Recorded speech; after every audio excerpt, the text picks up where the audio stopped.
Не, мне кажется, самое глупое это делать.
Народ, всем привет! Сегодня у нас будет продолжение видео про развод. Было уже видео, где я рассказывал, что вас могут кинуть в салоне. Там были общие положения о том, как, где и что, но не было конкретики. И теперь мы заполучили очень интересный договор от некой компании, как раз из такого ара-салона, где очень много интересных пунктов, которые я сейчас буду зачитывать, пояснять и, соответственно, объяснять, где и как вас могут развести. Для начала я поясню момент. Соответственно, этот договор был нами получен, когда наш клиент купился на объявление по Kia, по-моему, Rio, да, 2014 года, там за 390 тысяч рублей. Там, ну, конечно, отличный автомобиль, без проблем, все, и надо приезжать забирать.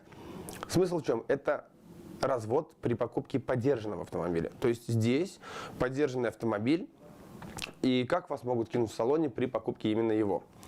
Вот. При покупке нового, в принципе, может быть все то же самое, но я думаю, для этого мы найдем другой договор и снимем отдельно. Для начала я просто поясню момент. Этот договор купли-продажи. Нормальные люди понимают, да, что договор купли-продажи обычно состоит из одного листа, где указываются все необходимые данные, и может быть еще акт приема передачи, второй лист. Здесь же договор состоит из 1, 2, 3, 4, 5, 6 из 7 листов и 59 пунктов. 59 пунктов. Вы представьте себе договор купли-продажи. Самый большой договор, который я до этого встречал в жизни, он был на 2 листах. Теперь я увидел договор на 7 листах и состоящий из 59 пунктов. Для чего в этом договоре так много пунктов? Естественно, для того, чтобы скрыть огрехи и скрыть определенные хитрости в этом договоре, чтобы вы устали читать все эти пункты и, соответственно, уже были более рассеяны и не обращали внимания. Более того, я скажу, когда я первый раз прочитал этот договор, будучи уставшим вечером, скажем так, когда я его получил в руки, я много чего не заметил. Но когда я перечитал его утром на следующий день, я уже увидел явные несостыковки и кучу разного рода интересных моментов. То есть даже рассеянность информации, когда столько текста, она имеет место быть. Надо это понимать. В данном договоре очень много пунктов, которые имеют мало очень смысла.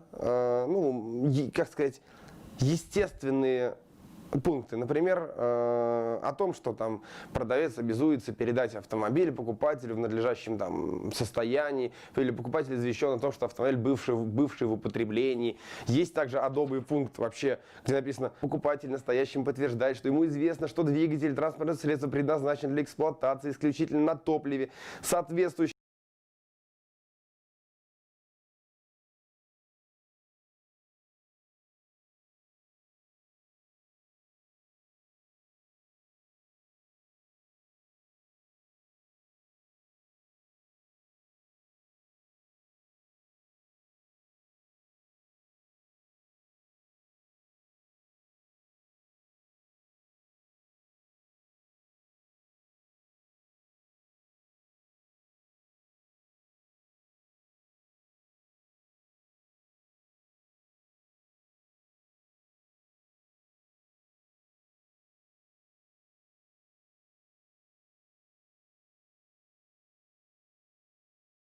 требованиям технического регламента Таможенного союза о требованиях к автомобильному и авиационному бензину, дизельному и судовому топливу, топливу для реактивных двигателей и мазуту. Далее ТРТС 013-2011 год. С содержанием серы не более 50 мг на килограмм, стандарта Евро-4, и что у него имеется возможность для эксплуатации ТС на топливе, соответствующим вышеуказанному стандарту. Покупатель настоящим подтверждает, что он уведомлен о последствиях эксплуатации на топливе, не соответствующим данным критериям.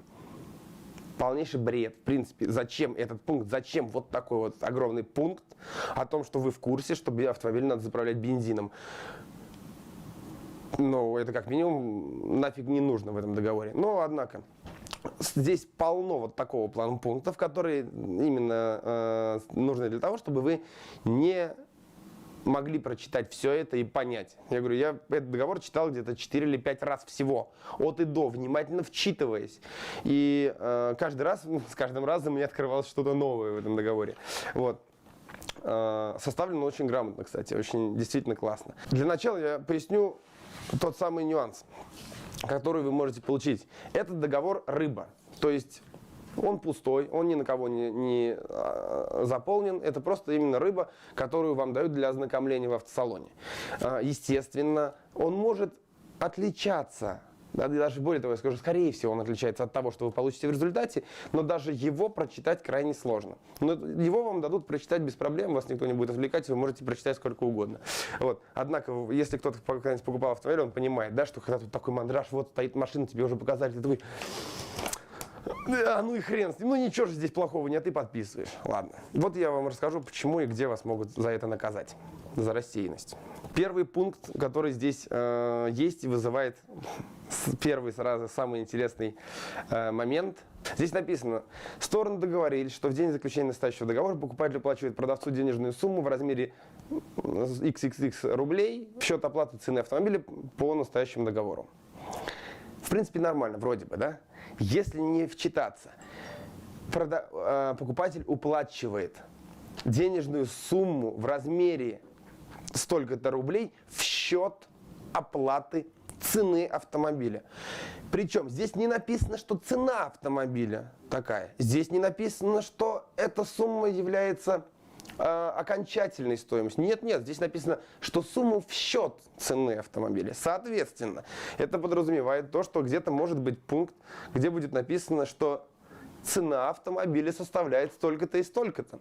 Однако в рыбе в данном договоре его нет. И это первое, на что стоит обращать внимание, потому что вероятность того, что в оригинале договора, который вам дадут по факту потом уже, она будет.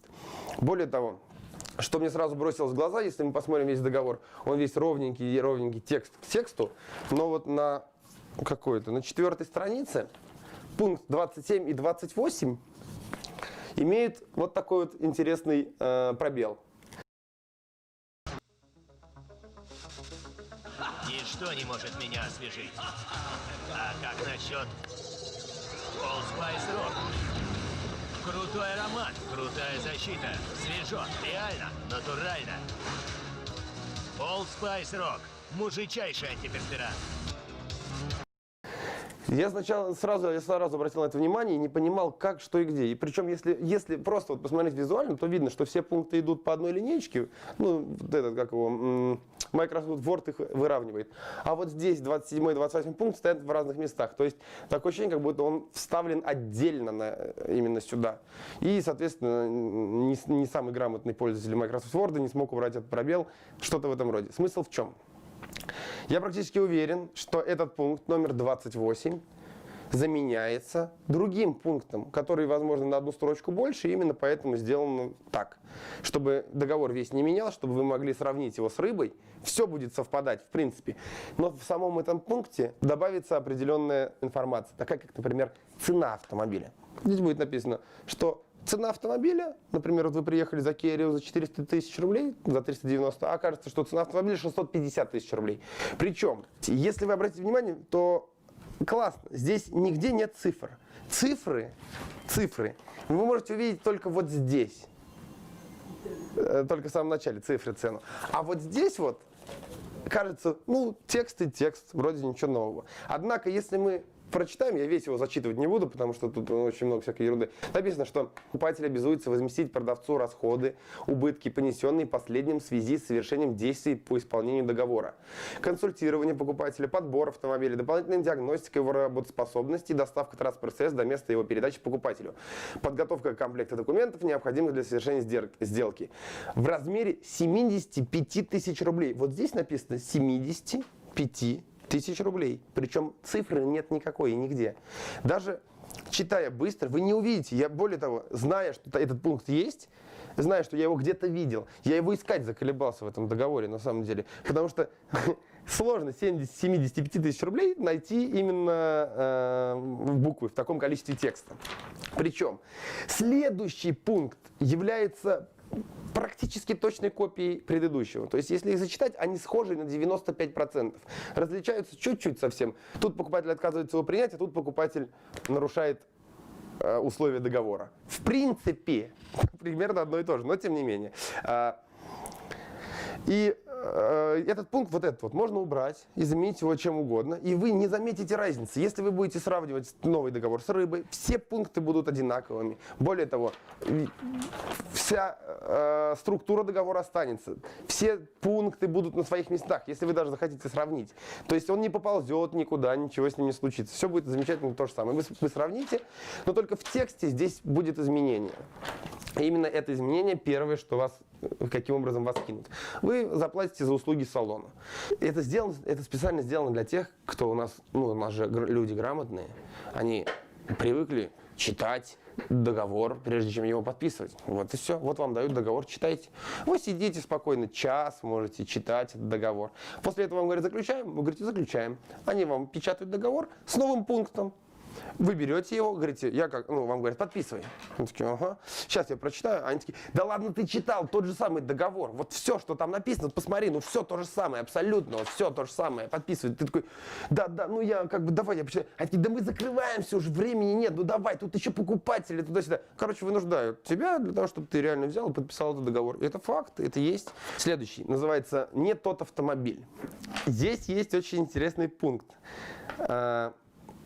Да. Продавец довел до сведения покупателя, а покупателю понятно содержание статьи 497 Гражданского кодекса Российской Федерации.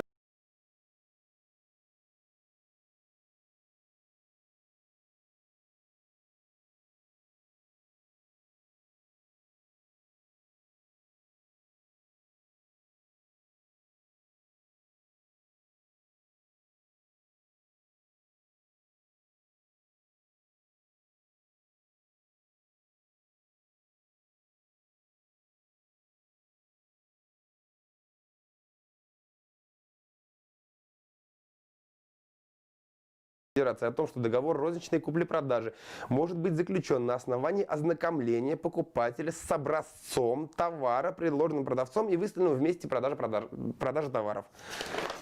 Вот. Ну и так далее. Там до передачи товара продавец может отказаться и так далее. Смысл в чем? Написано, что договор розничной купли-продажи может быть заключен на основании ознакомления покупателя с образцом товара.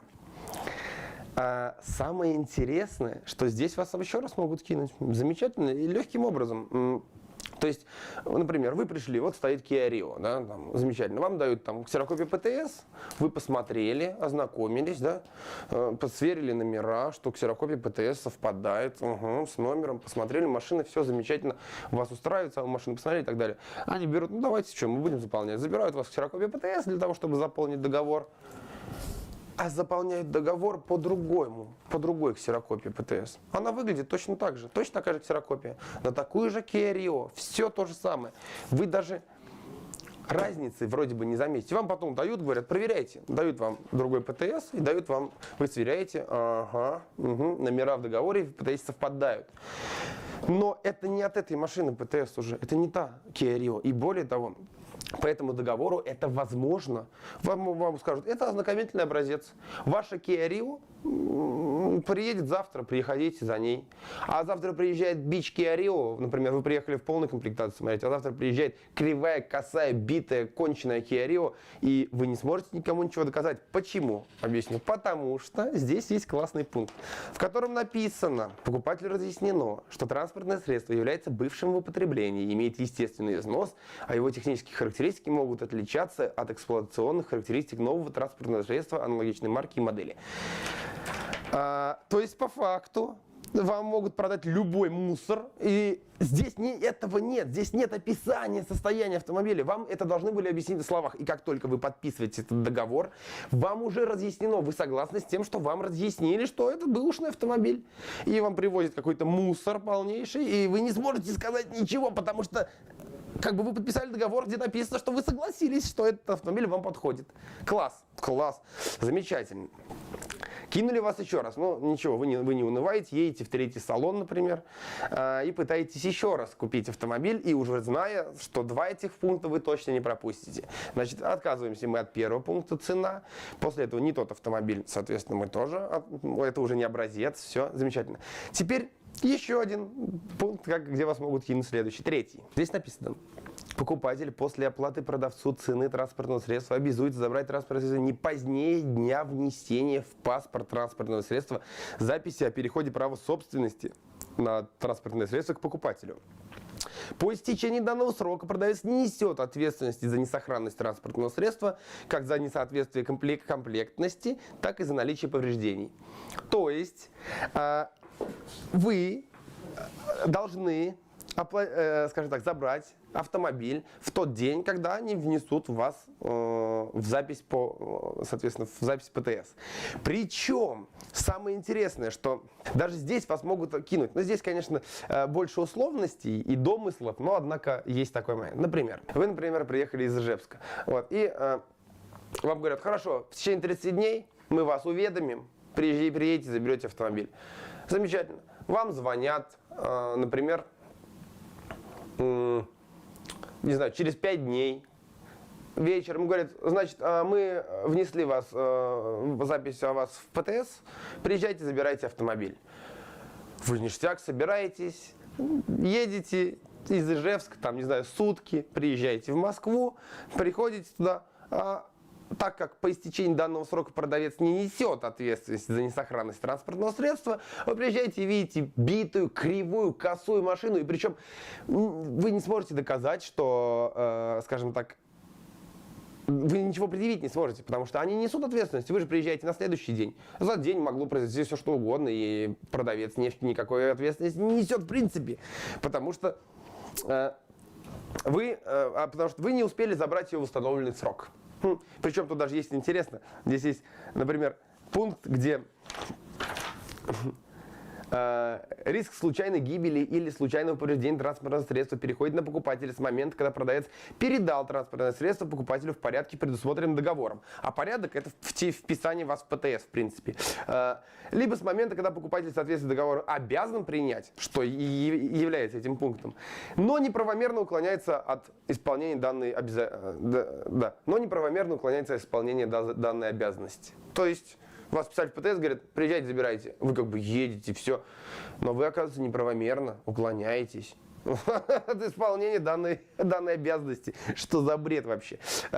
Вообще, весь этот договор составлен в одностороннем порядке. Покупатель вообще никаких прав здесь не имеет. Абсолютно. Продавец зато никакой ответственности ни за что ни в чем не несет. Он может все. Он может не отдавать вам автомобиль месяц. Он может отдать вам кривой косой автомобиль, не волнует. Покупатель настоящим подтверждает, что до заключения договора покупателю продавцом предоставлена вся информация об автомобиле, с которой покупатель ознакомлен и согласен, подписывая этот договор. В том числе, но не ограничиваясь, о цене автомобиля, условиях приобретения, недостатках, комплектации, потребительских свойствах и качестве, правилах эксплуатации, гарантийного и технического обслуживания, конструктивных особенностях автомобиля. В случае, если автомобиль является бывшим в употреблении, информация об этом предоставлена покупателю в полном объеме и надлежащим способом. Покупатель проинформирован о степени амортизации износа, бывших владельцах. Все. Покупатель без ограничения времени ознакомлен с оригиналом паспорта транспортного средства и содержанием настоящего договора. То есть, подписывая этот договор, здесь главное, все на бумаге-то это не изложено. Вы подписали этот договор, и вы уже согласились с пунктом 19 о том, что вам, оказывается, все на словах объяснили, что эта тачка конченая, перевертыш, ушатанная, и вы не можете опровергнуть это. Ведь вы подписали то, что вы подтвердили, что до заключения договора вся информация вам была предоставлена. Класс, вообще класс просто. Отличный пункт. Поехали дальше. Здесь, как я уже указывал, написано 75 тысяч рублей. 75 тысяч рублей указано 2 раза. О том, что в случае расторжения договора покупатель обязан выплатить продавцу 75 тысяч рублей. Причем тут даже указано, что продавец вправе удержать из суммы платежа, соответственно, то есть вернуть ему на 75 тысяч рублей меньше. Однако момент, так как я говорил, что договор составлен в одну сторону, в сторону именно продавца, здесь есть очень много разных способов, скажем так, расторжения договора со стороны продавца. То есть, если вы, к примеру, даже если вы банально уклоняете и не забираете автомобиль в установленное время, договор может быть расторгнут. Покупателю разъяснено, что понятие содержания таких-то статей Гражданского кодекса, в части в случаях, когда покупатель в нарушении закона, иных правовых актов или договора купли-продажи не принимает товар или отказывается его принять, продавец вправе потребовать от покупателя принять товар или отказаться от исполнения договора. И покупатель обязан возместить продавцу убытки, причиненные с неисполнением или ненадлежащим исполнением обязательств. То есть, если вам показывают говнище, то есть конченую тачку, вы говорите, не-не-не, ребят, я не хочу ее забирать, вам просто говорят, извините, тогда мы, в принципе, расторгаем с вами договор и на 75 тысяч рублей меньше вам неустойку уплачиваем. Но это то же самое, что относится как раз к этому. То есть, здесь любой способ расторгнуть договор с вашей стороны, это 75 тысяч рублей для вас. Любое неследование пунктам договора, это для вас тоже 75 тысяч рублей, потому что продавец в одностороннем порядке может обвинить вас в том, что вы не исполняете требования договора и расторгнуть договор со своей стороны. Это очень классно. Как только вы подписали этот договор, он вам обошелся в 75 тысяч рублей. Хотите вы этого или нет? Это как минимум. Либо там в 200 тысяч доплаты, например. К тому же выбирайте из меньшего зла. Пункт 35. Стороны признают равную юридическую силу собственноручной подписи и факсимиле подписи, воспроизведенной механическим способом с использованием клише. То есть, по факту, если можно будет доказать, что вашу подпись поставили как клише, то вы ее могут ставить на любой договор, и вы не сможете это опровергнуть, потому что вы подписали этот договор. И здесь есть такой пункт, что равная юридическая сила, собственно.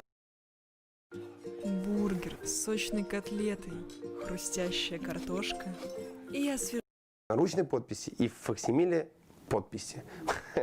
Прикольно.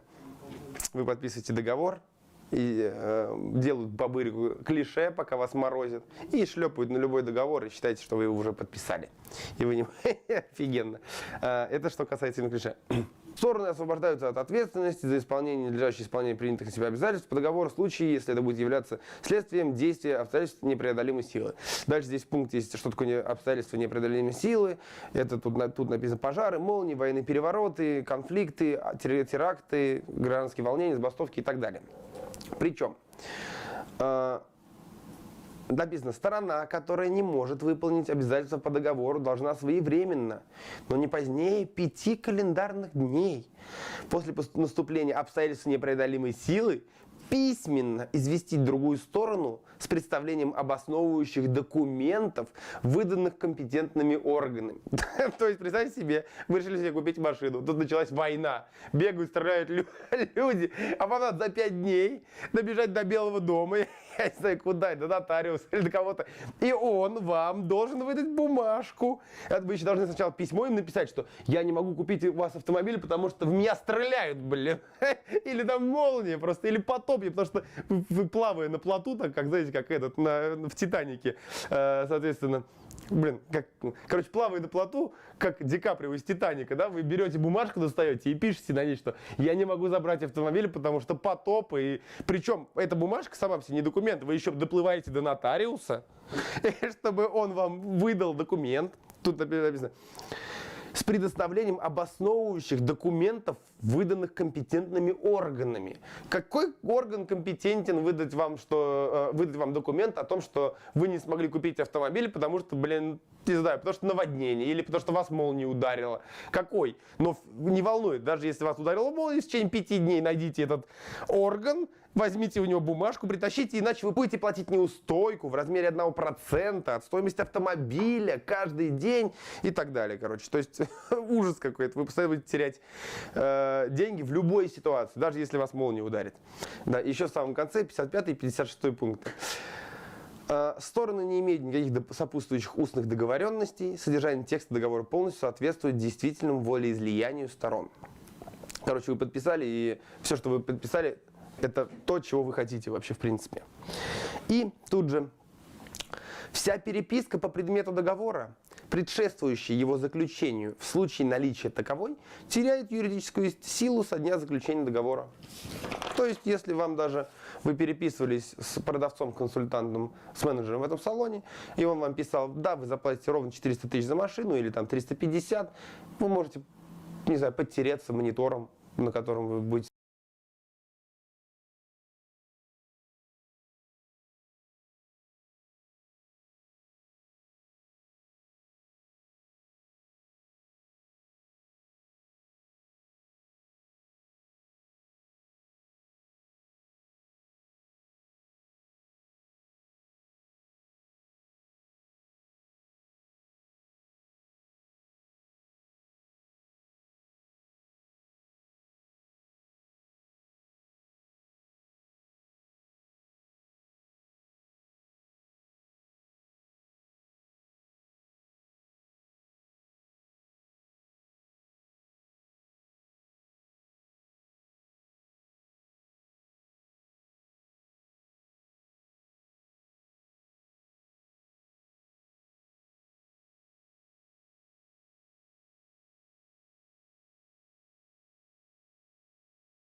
будете смотреть на эту переписку. Ну, просто вы уже, она потеряла силу. То есть все, что вы писали до этого, даже если он там бабушкой клялся, то это как бы не будет являться для вас поводом расторжения договора или подачи на них в суд.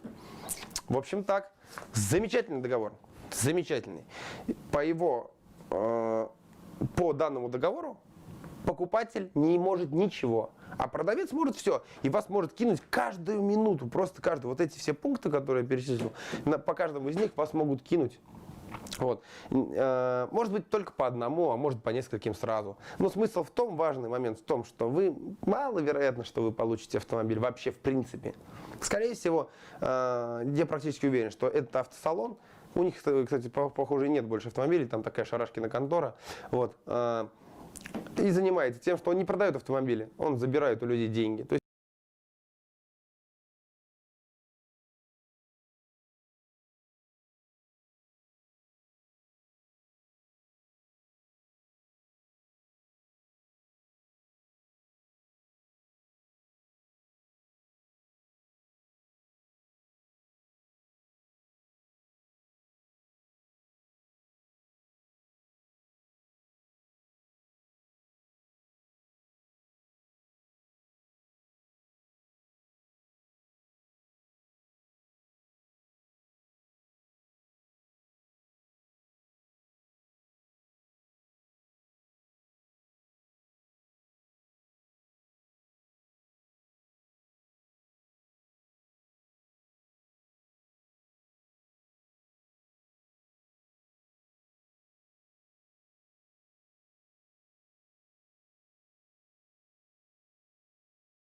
То есть вы приезжаете, после этого вносите деньги, после этого находится причина, по которой вы не можете заплатить автомобиль, либо это ваше решение, когда вас заставляют заплатить больше, либо это решение салона.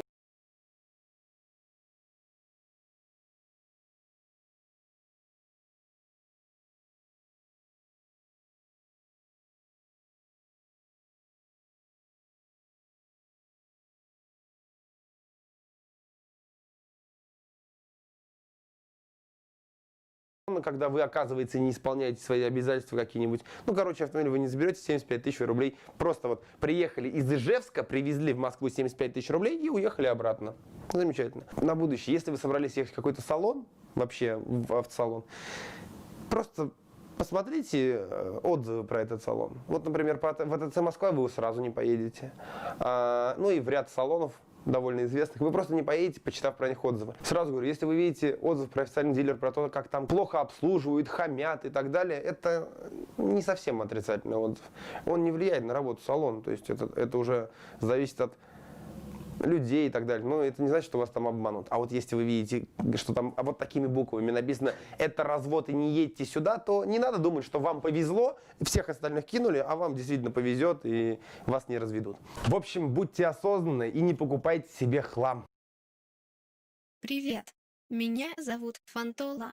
Меня изобрела нейросеть, и эта реклама создана нейросетью ананас, класс, манго, апельсин, тутусин. Фантола создана нейросетью. Народ, всем привет! Сегодня у нас будет продолжение темы из Нижнего Новгорода про автосалоны, но на этот раз мы будем не в Нижнем, а будем ездить по салонам в Питере. О, Е60. О, кстати, кукуруз. О, гольфет. А мы не ищем легких путей, блин. Прям, что так дорого? О, ништяк. Ой, бич-комплектация. Что-то как-то ничего не радует. Это вообще конченая Зафира. Блин, Стас, уныние и печаль. Вообще корыто какое-то. Руль вытертый в лохмотье. Фокус хлам, ну. Это обман. Видишь, что машина просто... Какой автомобиль? На 550 максимум. Во, ништяк. О, вообще красота, смотри, Стас, ну новая, реально. Там пробег маленький вообще по-любому. Да нет, неплохой. Руль вытертый. Не знаю, пробег у него не такой большой, на самом деле, 1150, наверное. Переднее правое крыло покрашено хреново. Покрашена вот эта дверь то же самое. Но он сказал 12-й год, а до 12-го года в принципе не может быть. Это 11-й год. 11-й? По-любому. А еще более того, стекла вон 10-11, вот здесь 10-й. То она край 11-го года. Их не производил в 12-м году просто. А, вообще? Да, этого кузова. В 12-м году пошел уже тип 2. Ролик свистит.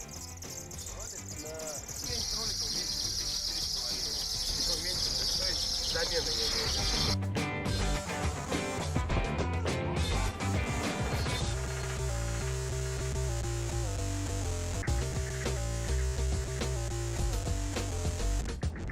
Пол машины шпаклевый у вас. Удар был спереди, справа. Стойка и крыло. Задний бампер, само собой. Багажника просто ржавые. Целый капот крыши, левое крыло переднее. Ролик свистит. Блин, отмыли хорошо, все прям отмыли. Старались. Фонарь менять по-любому, он грязь внутри. Смотри, багажник вот здесь понял, цветет и облазит уже. Вот он. Видимо, собаки ручку пожрали. Главный царапка, блин. Там суппортер сокисли сзади. А что-нибудь поцелее у вас есть? Мандюк. А мандюк почем? Блин, тут надо слепым быть, чтобы поверить в такой проект. Вообще в эту машину. Вот как это можно? Что вот... Да они все унылые просто. Просто видишь, что машина просто... Бля!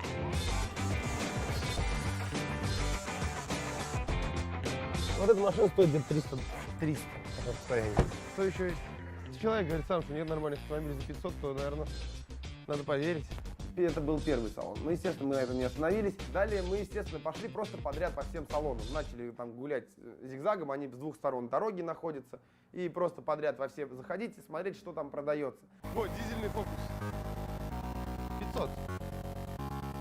535 косарей, Стас. Октавка. Субари. 987, 967. Вольвешник, лям 180. 747, вот те. Мопка. 72 тысячи километров пробег.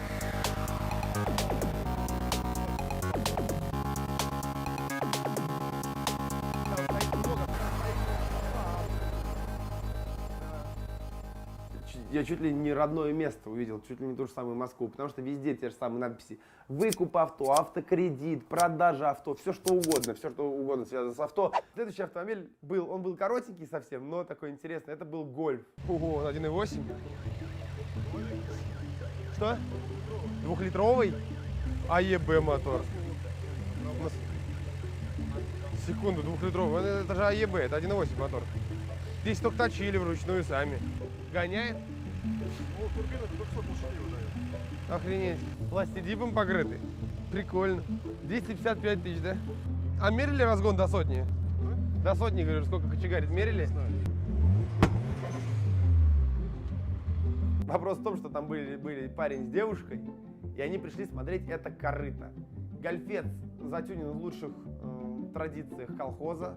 Все, весь облеплен пластидипом, криво, везде все отваливается, под капотом что-то все на соплях туда-сюда. Единственное, что смутило парня с девушкой, это то, что он посмотрел, ему не понравилось, как висят провода от китайского ксенона в фарах, в принципе.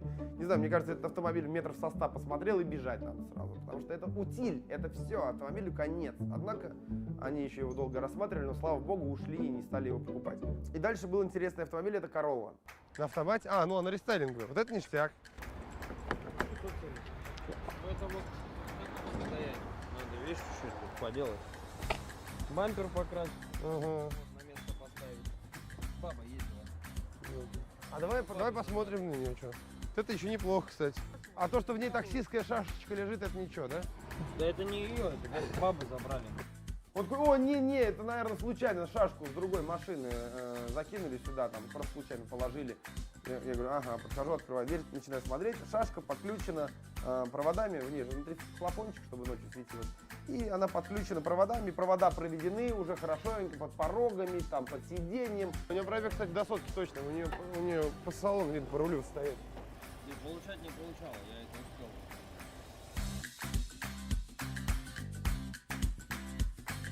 Один владелец у нее, да? Или сколько? Не, она видно, что она не кончена, эта машина, в принципе. Может, там чистая, она была бы вообще лялечкой. А ты видишь, в каком состоянии она есть. Я ее меньше, чем 700 не продавал. Продавец удивительный, классный парень с каменным лицом. Когда мы проезжали по неровностям, и слышно было, что в подвеске что-то неладное, то есть есть какое-то побрякивание. Он сидел с каменным лицом и говорил: чувствуешь, какая классная подвеска, да? Подвеска мягенькая, не ушатала. Видно, что сразу.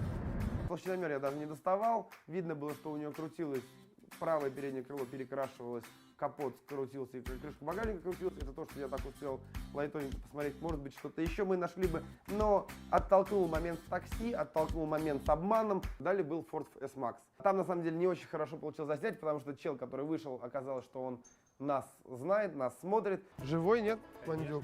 Ой, бля, Один хозяин, я смотрю ваш канал, поэтому я бы не стал предлагать вам. корыто какое-то, да? Что здесь грязь такая? А эта машина не тонула раньше никогда? Он приехал с Дании, по здесь 5000 только на ЕСе.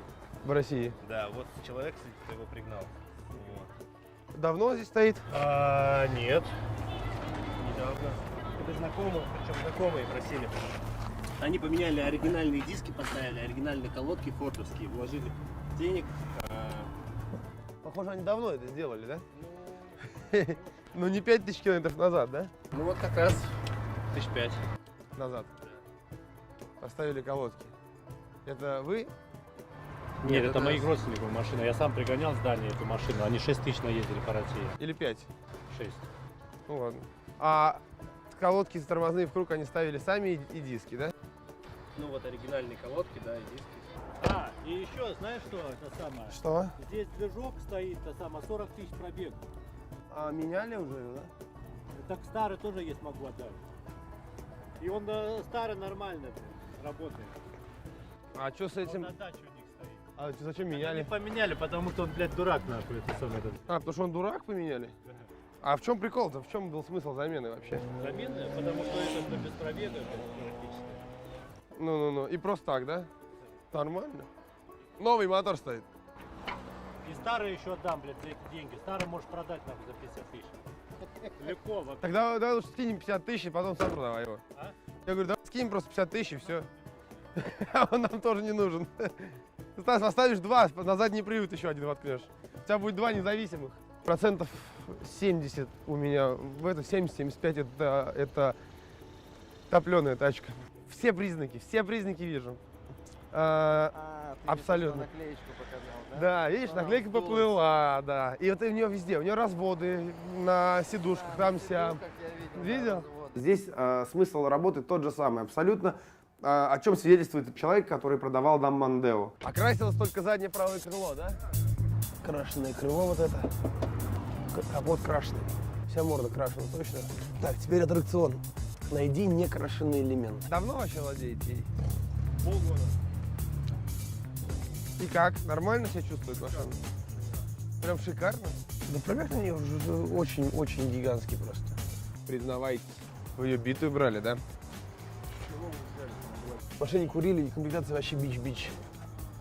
75 000 пробег. Руль пластиковый и вытертый в ноль просто. Это таксишный вариант. 100% таксишка. Он говорит, что вот эта дверь вылеплена из шпаклевки. Дверь шпаклевки? Странно. Это обман. Не обман. Вы об этом знали? Нет. Вы знали об этом? Нет, вы мне первым об этом сказали. Да, просто я, может быть, вам первый про это сказал, но вы об этом знали. А почему я говорю про то, что вы ее взяли битой? Потому что, причем битой по морде, судя по всему. Как, с чего это видно? Ну, с того, что вся морда крутилась, вертелась, вся морда крашеная. Более того, вон тут даже перепыл на телевизор есть. Вот и вот. Любой машину, любой Мандео откройте, у вас пластик будет так покрашен. Я не говорю, что он покрашен. Я не говорю, что он крашеный. Я говорю, что вот здесь вот перепылы, вот они, вот смотрите. Краска вот и краска вот. Почему вы не моменты в приходите в чем? магазин, блядь, вот в Окее, да, и скажете, а почему вы мне за колбасу, там же мяса нет, вы что, охуели что ли, ёпта, колбаса без мяса, там нового сахара, вы все пидорасы, блядь, и ушел. Ты же не так разговариваешь в Окее, блядь, или почему ты... Откуда вы знаете, может, я так разговариваю с ними. Тебя накачивают антибиотики, ну что, охуели, вы меня убить хотите, вы меня травите, блядь. Это вся жизнь такая, везде тут друг наебывают, блядь. Вот, то есть ваша политика именно такая. Они А везде. везде. Нет, не везде. Глеб, вы готовитесь с говна, блядь. Тоже что ли? Не знаю, заебут везде, блядь. Этот весь бита закладывает, только он и ебет. Хорошо. Даже допустим, возьмем так, что это так. Так. А у вас же своя совесть, правильно? А моя совесть чиста. Чиста, потому что вы живете так же, как и все. Почему? Как? Правильно? Да, я живу в таком обществе. Я живу в таком обществе, блядь. То есть, если, по если сути- я буду правильный охуенский, у меня будет заебательский автомобиль, я поставлю на цену 700, и буду создать хуй, блядь. Потому что он нахуй никому нужен за 700 рублей. Вот у вас, как у вас совести хватает этим заниматься? У вас нет угрызений совести? Нет, абсолютно. Вот если бы я сейчас купил эту машину, Сплю прекрасно. И что, и Как? были бы да, счастливы бы и довольны. почему? Потому что дешевле цена в интернете. Дешевле. Это не важно. Я говорю про хорошо. состояние самого автомобиля. Состояние шикарное автомобиль. Вот серьезно. А мне, Паша, вот мне пофиг. Я 20 лет торгую машиной. Мне до звезды. Мне вот до звезды. Что с ней было? Бита она. Если у нее лонжероны прямые, если у нее все стекла целы. Да и хуй на нее действует. Это кусок говняного железа, блядь. Даже если там говорю, немножко шпаклевки. Да ебись наоборот. Зачем пробег Чтобы сматывать? дебилы, блядь, которые вот приходят, говорят, 120, нахуй, пойдем дальше, 120. Они же не отдупляют, что пробег 30 тысяч в год, это минимальный, ты меньше вряд ли проедешь. Это 1 из 100 ездит меньше, блядь. 30 тысяч в год, хочешь не хочешь, будет 100, блядь, правильно? 13 года машина, ну, 30, 90 тысяч будет. А люди-то дебилы, блядь, просто для дураков, которые, знаешь, которым дай пробег и все, блядь, дай им пробег. А таких 80%, которые смотрят сначала на пробег, а потом на состояние машины. 80%. У вас своя статистика. Я 20 лет торгую машиной. 20 лет обманываете так людей. Почему я обманываю? Я им даю то, что они хотят увидеть. У нас разговор идет не про целесообразность покупки конкретно этой машины, а про то, что было заявлено вами и что есть по факту. Про то, что вы лично меня обманываете сейчас. Вы же меня обманываете. Во-первых, я не кузовщик. Я не знаю, я ее брал так. Вы сказали, дважды проверяли. Ее что, дебилы проверяли, что ли? Ну серьезно. Дебилы. А мне все. Значит, я не проверял. Я приезжал. Вы прибором пользовались сами? Мне нахрен. Я ее смотрю, меня она устраивает. Я ее только покупаю. Я покрасил, задник. А если она конченая? Как она? Ну, если она в узел завязана, вы же Нет, этого не... нет, я же вижу, что она не узел. Я вижу, что лонжероны прямые. Блин. Хорошо, и то есть вы видите, что лонжероны прямые, но при этом не видите, что полмашины крашено здесь. А мне плохо. Страшно. Вот если таким говном в голову не забивать. А другой схемы не бывает, блядь. А может вы просто не видели другой жизни? В другой жизни, да. Я видел, в Таиланде под пальмами лежишь, блядь, банан упал, сожрал. И вот все, там никто никого не наебывает, блядь. Кроме пальмы, если она банан не принесла, блядь. Это останется на его совести, к сожалению, я не могу решать за других людей, как жить, и вот он живет так, он будет продолжать жить так. И мне это очень-очень, скажем так, чуждо, я не хочу так жить никак. Вообще, мне не нравится такой образ жизни, когда приходится обманывать ближнего, чтобы заработать денег. Спасибо, но извините, но не стоит. Ничего нового не произошло. В Питере также в автосалонах продают шлак полнейший, и автомобили надо внимательно проверять, выбирать, а лучше к серым дилерам вообще не ездить. Лучше покупать участника, либо у официалов, у официальных дилеров. У них тоже могут хорошие машины быть. Но, чтобы не создавать у вас в голове стереотип, у официалов не все хорошие машины. То есть у официалов надо тоже выбирать. Но там, по крайней мере, побольше честности. Они могут также купить автомобиль со скрученным пробегом, после этого продавать. И вы придете и будете думать, я покупаю официалов, значит пробег родной. Нифига. В большинстве случаев продавцы, менеджеры в автосалоне и в принципе продавцы автомобилей, кто этим занимается именно, они это не простые люди, это психологи тонкие. Они довольно хорошо чувствуют того, кто к ним пришел. Они довольно хорошо и уверенно могут рассказывать об автомобиле. Они потому этим и занимаются. Они знают, где на что надавить. То есть во время вашего с ним разговора они чувствуют, что вам надо сказать, чтобы вы захотели, чтобы вы купили этот автомобиль. Они могут вам наобещать 3 короба, могут где-то приукрасить, где-то схитрить, что-то еще. Но в конечном итоге вам будет казаться все гладко и замечательно. Нет, вы тратите большую сумму денег. И потерять ее, попав под влияние продавца, очень несложно.